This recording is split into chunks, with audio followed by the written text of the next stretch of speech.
If everyone believes the same lie, does it become the truth? This is a question that has echoed across centuries, religions, political systems, and even the quiet intimacy of our simplest relationships. Humanity seems to possess a peculiar talent, turning shared illusions into the pillars of reality. When a crowd moves toward a belief, no matter how absurd, that belief soon acquires an aura of legitimacy. Consensus manufactures truth, even if it is just a fragile mask draped over the abyss of the unknown. We live in a paradox. The human being is, at once, a creature craving freedom and a being terrified of the loneliness that freedom brings. We long to think for ourselves, yet we yearn for the comfort of belonging to the majority. The crowd cradles us, embraces us, frees us from the burden of individual judgment. Being among others seems to lighten the unbearable weight of deciding alone. And yet, this relief comes at a cost. When we dissolve into the collective, something essential within us begins to die. Originality, critical thought, authenticity. It is as if we trade the pain of clarity for the anesthesia of conformity. And so, little by little, we cease to be individuals and become echoes. The social psychologist Gustave Le Bon, in his classic The Crowd, a study of the popular mind, warned of this phenomenon. According to him, when an individual enters a crowd, their rationality weakens, and their most primitive instincts gain power. The crowd moves as a single body, yet an irrational one, capable of acts an isolated individual would never commit. It is in this state that lynchings erupt, collective hysteria spreads, political or religious fervor ignites. Le Bon wrote this at the end of the 19th century. But if we look around today, it is not hard to recognize the same dynamics, merely dressed in new clothes. The crowd no longer gathers only in squares or streets. Now it pulses through feeds, forums, and algorithms. The stage has changed, but the play remains the same. The question that haunts us is, why do we follow the crowd even when we suspect its madness? Perhaps it is because there is an evolutionary memory embedded within us. For thousands of years, survival meant belonging. To be cast out from the group was practically a death sentence. The instinct to follow the masses is not merely cultural, it is etched into our biology. Our minds have been shaped to believe that being alone is dangerous. So even when we know the crowd might be wrong, we move with it as if obeying an invisible law of survival. But what happens when this instinct, so useful in the age of hunting and tribes, transforms into a psychological prison in the modern world?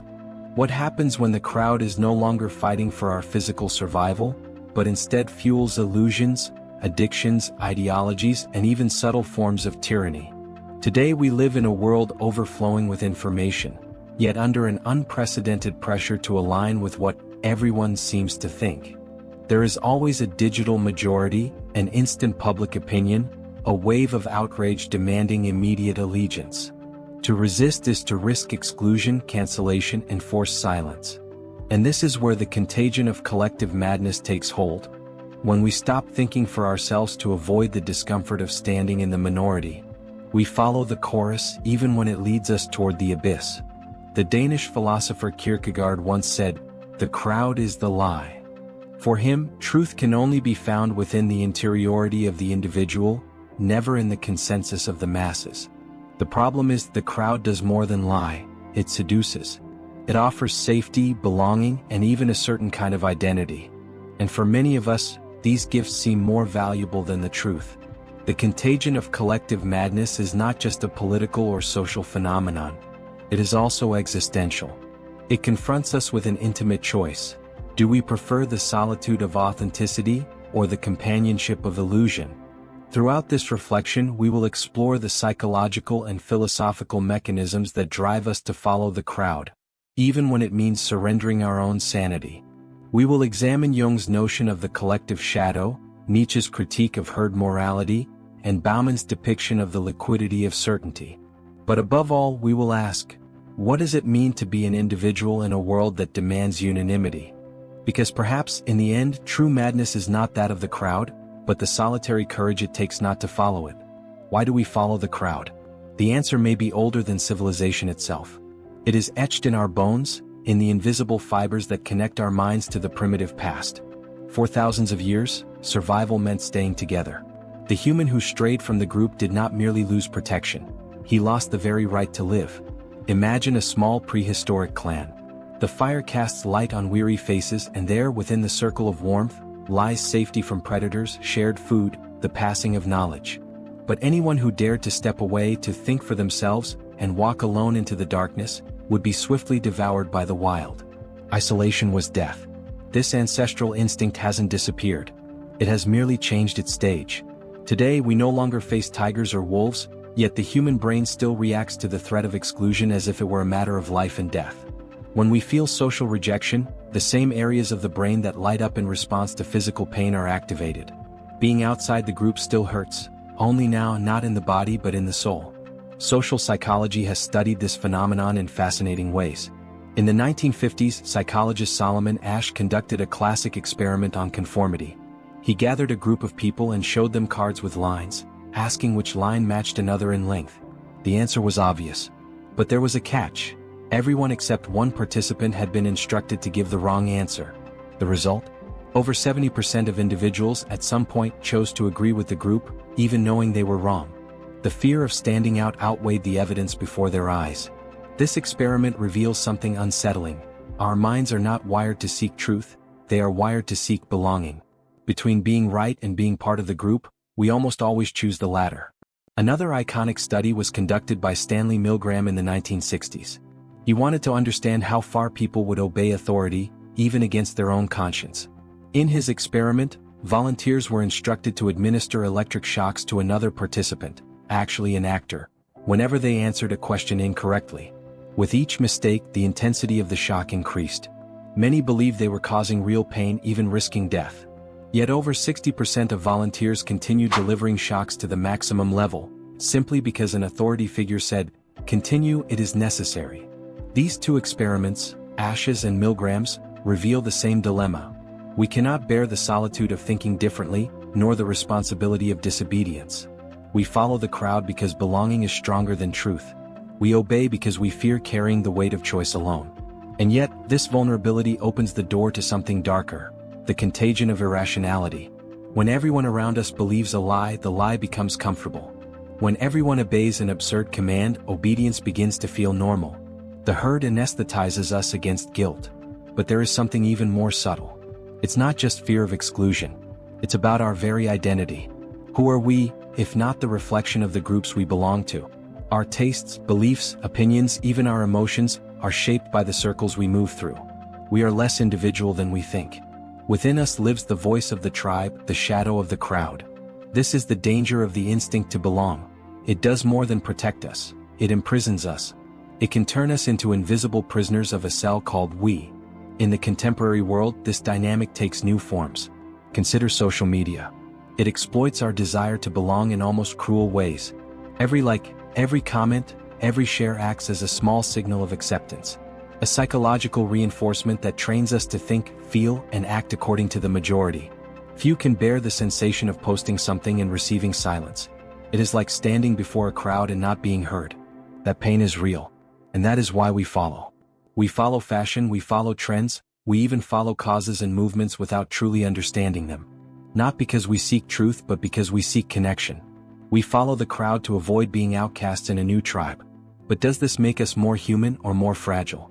Does the instinct to belong, which once ensured our survival, now lead us into collective madness? Deep psychology suggests it does. Because when we dissolve our identity into the mass, we lose touch with what Jung called the self, the authentic core of being.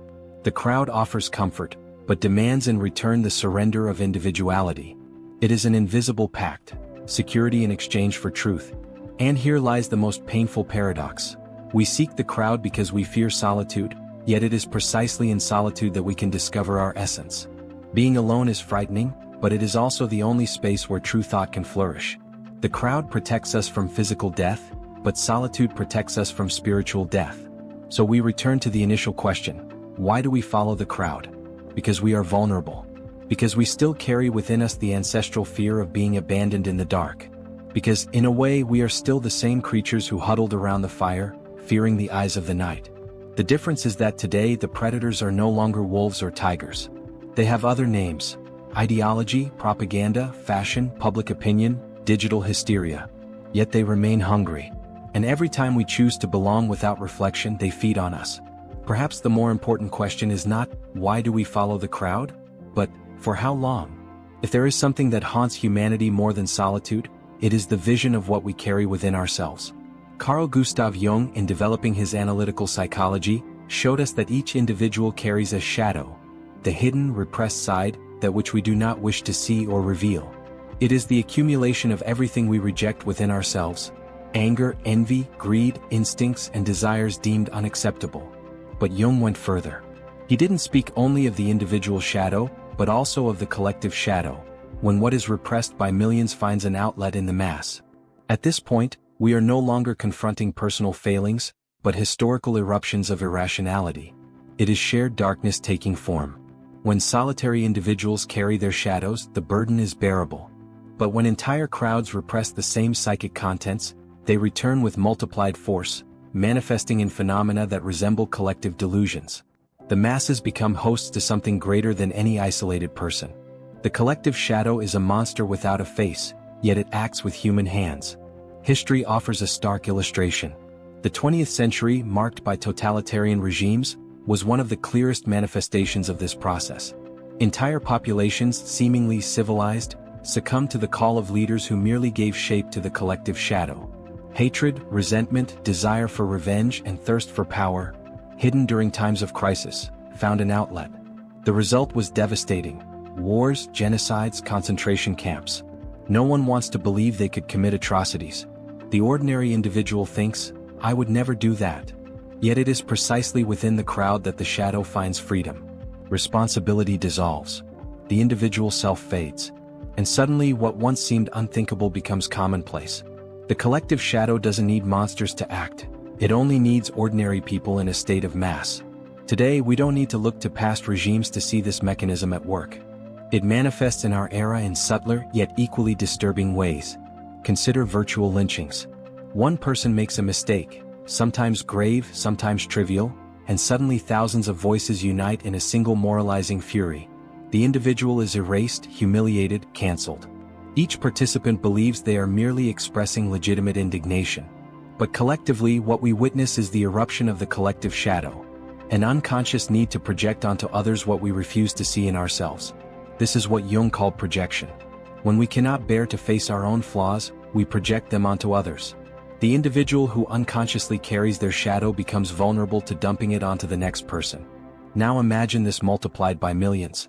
The result is an entire society projecting its darkness onto the enemy of the moment. Political polarization, so evident in our times, is a perfect example.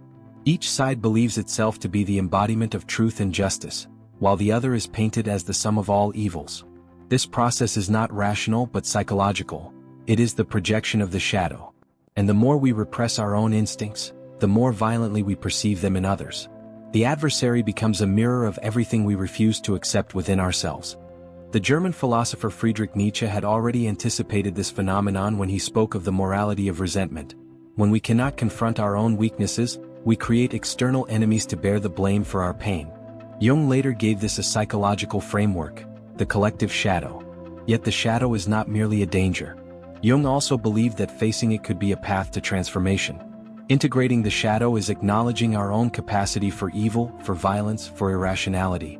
It is admitting that the monster is not only out there but also within us. And it is precisely this recognition that frees us from the illusion of purity. But who, amidst the crowd, has the courage to turn inward? Who dares to admit that what we despise in others may also be part of ourselves? The mass does not seek introspection, it seeks catharsis. And the collective shadow feeds on this refusal to look within. In the digital world, this process intensifies in frightening ways. Social media functions like broken mirrors, reflecting and amplifying our shadows. Anonymity offers the freedom to express repressed instincts without direct consequences. The mass effect transforms ordinary individuals into digital mobs. In seconds, one person's anger combines with another's indignation, until it becomes an uncontrollable avalanche. And paradoxically, the more we believe we are defending noble causes, the more blind we become to the shadow driving us. This is why Jung warned, the greater the repression of the unconscious, the stronger its return. At its core, the collective shadow is the refusal to face our own humanity in its entirety. We want to be only light, goodness, rationality. But the psychic life does not work that way. Where there is light, there is shadow. And when we deny it, the shadow finds ways to manifest beyond our control. The danger is that, within the crowd, the shadow gains legitimacy. What would shame us alone becomes a source of pride in a group. In the collective, the basest instincts can be dressed as virtue. This is how cruelty can masquerade as justice, violence can disguise itself as moral defense, and hatred can pass for courage. This is why reflecting on the collective shadow is so urgent in our times. Because it has not disappeared, it has only changed form. It is present in culture wars, in polarization, in waves of social hysteria. It lives in algorithms that amplify outrage, in speeches that inflame resentment, in the torrents of hatred sweeping across the internet. And perhaps the deeper question is this: how do we resist the collective shadow without being swallowed by it? Jung would say the answer is not in denying the shadow but in acknowledging it. It is not in fighting the crowd with hatred, but in refusing to project. It lies in taking responsibility for facing our own darkness before pointing to another's. But are we ready for that?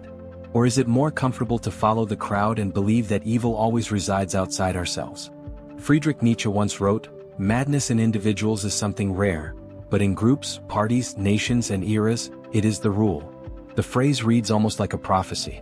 If Jung revealed the collective shadow as the darkness dwelling within the masses, Nietzsche warned us of another danger: herd morality, the tendency to seek safety in easy answers, in automatic consensus, in ready-made certainties that relieve the burden of thinking for oneself. Nietzsche saw in humanity a kind of existential cowardice. He believed that most people cannot bear the radical responsibility of freedom.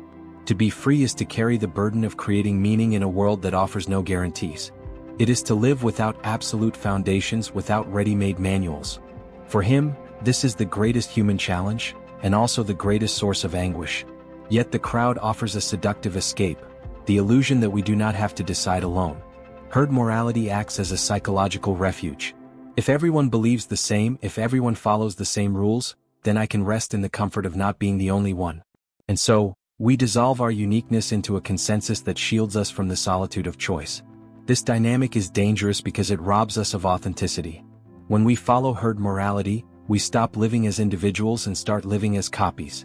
We begin repeating ideas without questioning, defending values we did not choose, desiring things that did not spring from our inner selves but were programmed by the collective. The herd thinks for us. And no matter how comfortable that feels, it is also a form of inner death. Nietzsche saw this as a cultural pathology. Dominant morality, he argued, is often nothing more than a mechanism of domestication, keeping the individual bound to rules that serve the herd rather than their own vitality. This morality, instead of making us stronger, makes us weaker. Instead of driving us toward greatness, it reduces us to mediocrity.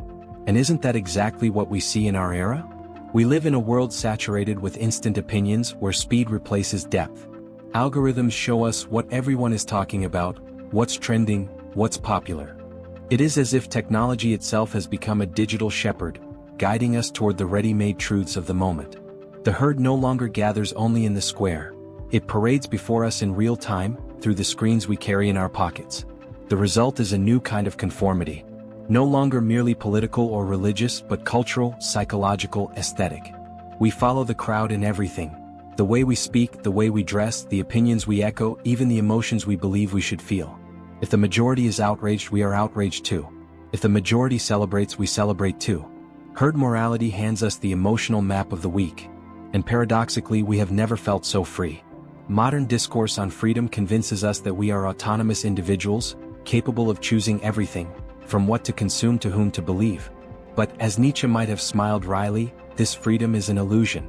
Because behind every choice lies an invisible pressure. What will others think? What is the majority doing? How will I be seen if I don't go with the flow? The philosopher would call this the herd spirit, a deep instinct to follow not because we believe but because everyone else does. It is the surrender of the courage to think. But Nietzsche also offered an alternative path, that of overcoming. For him, the authentic individual is the one who dares to challenge herd morality and create their own values. This is the gesture of the free spirit, capable of facing the anguish of solitude to discover their own truth. Of course, this path is not comfortable. It demands an inner strength that few are willing to cultivate. It requires crossing the desert of uncertainty, bearing the weight of silence, accepting the risk of rejection. But Nietzsche believed that only through this path can one escape the mediocrity of the masses and approach human greatness. And here lies the contemporary paradox. We have never had so much information, yet we have never been so inclined to think like a herd. Digital culture, rather than liberating our individuality, seems to reinforce the need for conformity even more. It is easier to like, share, and repeat than to pause, question, and construct. Easy thinking is seductive because it spares us the effort of reflection. But the price is high. The price is the loss of ourselves. And perhaps this is the true contagion of collective madness. Not merely believing in lies, but believing because it is easier, because it is safer, because everyone else believes. Nietzsche would challenge us to look inward and ask, which of my convictions are truly my own? And perhaps we would discover that much of what we carry did not originate within us, but is merely an echo of what was already around us. If the collective shadow reveals our repressed darkness, herd morality reveals our laziness to think. Both are forms of abdication. Both are symptoms of the same vulnerability, the fear of being an authentic individual. And so we follow, anesthetized by easy thinking, cradled by the voice of the crowd, convinced we are right only because we are not alone. Nietzsche would say this is the disease of our time, trading the courage of solitude for the comfortable lie of the herd. But can we still choose another path? Or have we grown so accustomed to the comfort of consensus that authenticity now feels unbearable? If Nietzsche warned us about herd morality and Jung about the collective shadow, the 21st century has provided a new stage for these phenomena: digital psychosis. Today the crowd no longer gathers only in streets, squares, or auditoriums. It pulses through our feeds, messaging groups, trending topics, and algorithms that amplify any wave of emotion within seconds. The collective has gained speed, scale, and a contagion power no previous generation could have imagined.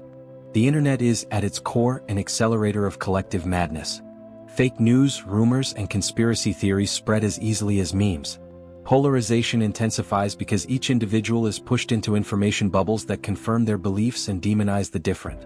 The result is a psychological effect known as confirmation bias, but exponentially amplified by the digital collective. The sociologist Zygmunt Bauman long warned about the liquidity of modern relationships.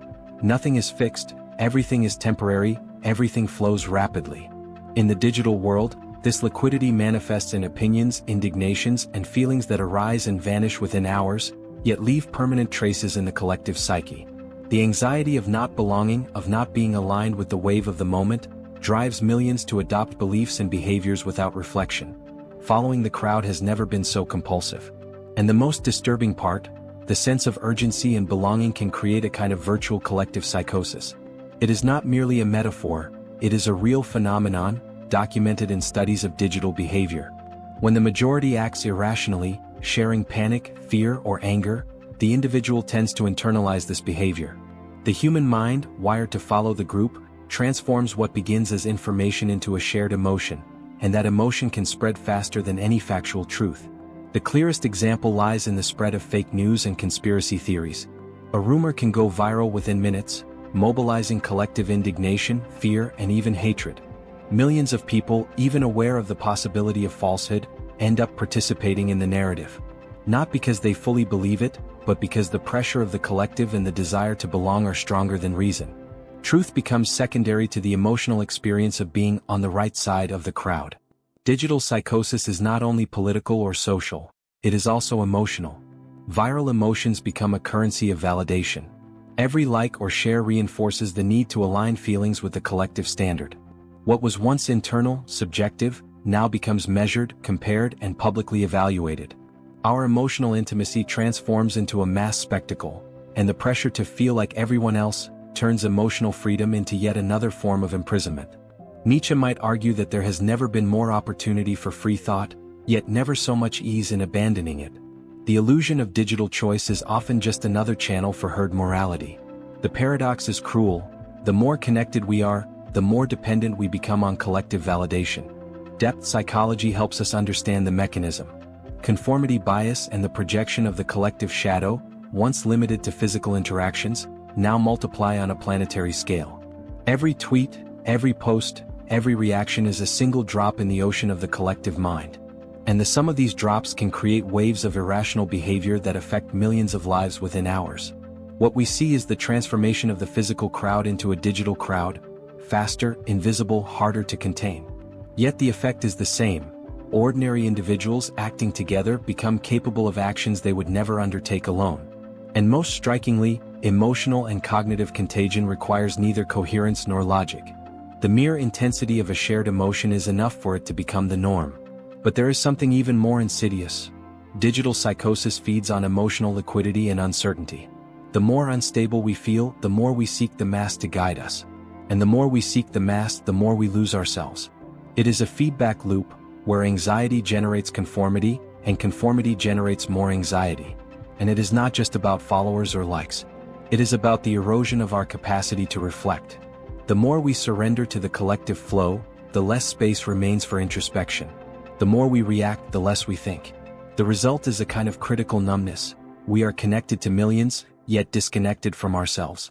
At its core, digital psychosis is a contemporary reflection of the same phenomenon Le Bon, Jung, and Nietzsche identified: human vulnerability to the collective. The difference today is that this vulnerability is global, instantaneous, and nearly inescapable. And here emerges the great existential dilemma. How do we maintain lucidity in a world where the crowd is permanent, omnipresent, and irresistible? How do we preserve individuality amidst the avalanche of digital voices, all pressing us to conform? How do we avoid losing our essence while navigating seas of opinion, emotion, and collective judgment? Perhaps the answer is not in fighting the crowd, but in cultivating inner space. Perhaps sanity resides in the ability to observe the psychosis without being swallowed by it, to feel the pressure without yielding, to think even when everyone else is shouting. Because, in the end, the contagion of collective madness is not only an external threat. It is an intimate challenge, a test of consciousness itself. True freedom in the 21st century may be the choice not to follow the crowd, even when it seems smarter, fairer, or faster than we are. We return to the initial question that has haunted us throughout this reflection. If everyone believes the same lie, does it become true? The answer is not simple, and perhaps it should never be. Because living is not about finding absolute certainties, but about navigating between truths and illusions, light and shadow, consciousness and collective pressure. The individual who confronts the crowd faces not only the external force of the masses but the internal battle against their own instincts. The desire to belong, the fear of being wrong, the temptation to surrender to the comfort of the herd. Throughout this journey, we have seen how history, psychology, and philosophy warn us of the dangers of surrendering our authenticity. Gustave Le Bon showed that irrationality flourishes when we dissolve into the crowd. Jung revealed the collective shadow that projects onto others. Nietzsche denounced herd morality, the laziness of thought, and the attachment to consensus. Bauman warned us about emotional liquidity that makes us vulnerable. And finally, the 21st century has revealed a new dimension of this madness. Digital psychosis, instantaneous, global, and impossible to ignore. Yet there is hope. Because by recognizing the mechanisms that lead us to conformity, we take the first step toward reclaiming our inner freedom. Viktor Frankl, psychologist and concentration camp survivor, taught us that humanity's ultimate freedom is the choice of one's attitude in any circumstance. Even under absolute oppression, even when the masses shout the loudest, there remains a space for individual choice. To be an individual in the 21st century means cultivating this freedom. It means developing the courage to think for oneself, even when everyone else seems to scream otherwise. It means feeling without being swept away by the collective tide. It means observing the shadow, acknowledging its existence, yet refusing to let it dictate our actions. The price of this autonomy is solitude. Because often, to be authentic is to stand alone before the world. But this solitude is not punishment. It is a necessary condition for clarity. It is within it that true thought flourishes. It is there that we can hear our own voice, free from the distortions of the collective chorus. The conscious individual need not be rebellious by nature. They do not need to destroy the crowd or fight it with hatred. Their victory lies in silent integrity, in serene resistance, in mindful attention to their own convictions. It is the refusal to abdicate oneself, even when the pressure to conform is overwhelming. And here lies the irony.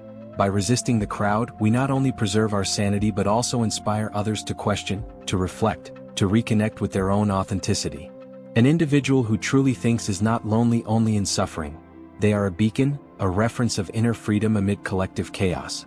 The modern world offers countless distractions, countless voices, countless comforting lies. It is easy to get lost in the noise, to let fast, collective thinking dictate our choices and feelings. Yet remembering that there is a space within us, silent, lucid, inalienable, is to rediscover our own humanity. Perhaps the greatest madness is not in the crowd, but in those who surrender entirely to it without ever asking, "Is this my truth or merely the echo of others?" And that is why, even amid digital psychosis, social pressure, and the collective shadow, sanity resides in the act of thinking alone. The courage to step aside from the flow. The decision to observe without dissolving. The daily practice of returning to one's own consciousness. Because following the crowd is easy, being an individual is hard. Following the herd guarantees belonging, being authentic guarantees freedom. Going with the flow provides safety, questioning the flow provides life.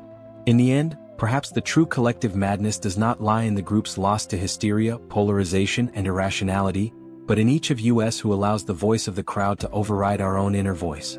And if we wish to preserve our humanity, we must remember, the conscious individual is not the enemy of the crowd, but the guardian of oneself. Perhaps true sanity is accepting the solitude of not following the chorus. Perhaps freedom is finding the balance between being among others and remaining faithful to one's own consciousness. And perhaps, just perhaps, this is the greatest courage a human being can exercise in this modern world. Not losing oneself in the herd even when it screams the loudest. Because, at its core, the crowd only holds power over those who stop looking into the mirror of their own mind. And you, in this very moment, can choose to follow or to think, to obey or to reflect, to be swept away by the wave or to stand firm. The choice is yours. If this reflection has made you pause and question the crowd around you, perhaps it is time to listen more to your own inner voice. Subscribe to the channel and continue exploring the paradoxes that make us human.